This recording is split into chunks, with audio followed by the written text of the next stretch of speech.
যে কোনো আন্তর্জাতিক আইনে ভারত বাংলাদেশের বিরুদ্ধে ইতিমধ্যে যুদ্ধ ঘোষণা করেছে।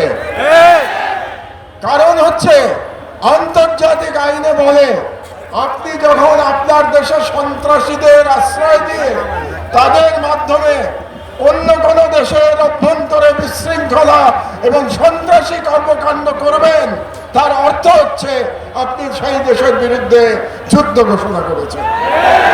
কাজেই আমি সরকারের প্রতি আহ্বান জানাচ্ছি, আপনারা অনতিবিলম্বে জাতিসংঘে ভারতের বিরুদ্ধে নালিশ উত্থাপন করুন যে ভারত বাংলাদেশের বিরুদ্ধে অঘোষিত যুদ্ধ ঘোষণা করেছে এবং এর বিরুদ্ধে জাতিসংঘের সাধারণ পরিষদ এবং সিকিউরিটি কাউন্সিলে আমাদের অনতিবিলম্বে যেতে হবে।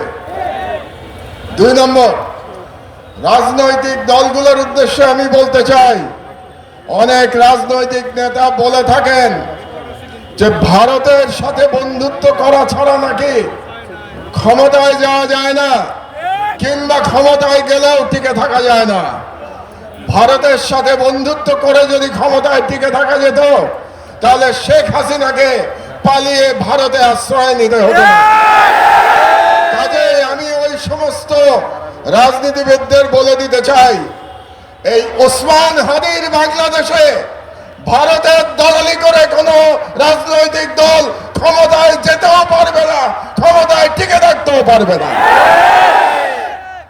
3 নম্বর, আমি ভারত সরকারের প্রতি আহ্বান জানাচ্ছি, আগামী 25শে ডিসেম্বরের মধ্যে আপনারা খুনি মৃত্যুদণ্ডপ্রাপ্ত শেখ হাসিনা এবং আসাদুজ্জামান খান কামাল এবং হাদির হত্যাকারী, হাদির উপরে আততায়ী যারা ছিল, তারা যদি ভারতে আশ্রয় নিয়ে থাকে, তাদেরকে 25শে ডিসেম্বরের মধ্যে আপনারা হস্তান্তর করুন, প্রত্যর্পণ করুন।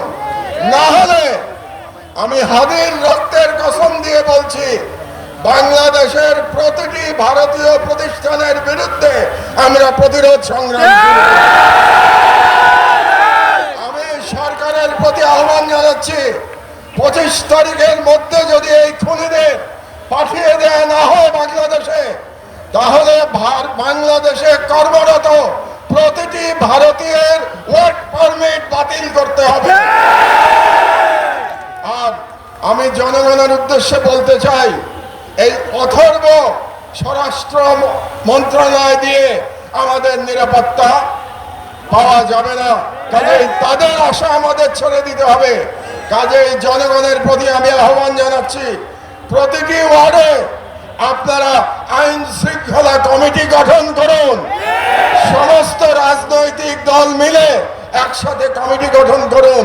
তাদের দায়িত্ব হবে ফ্যাসিবাদী এবং ফ্যাসিবাদী দোসরদের চিহ্নিত করে তাদেরকে আইনের হাতে সোপর্দ করা।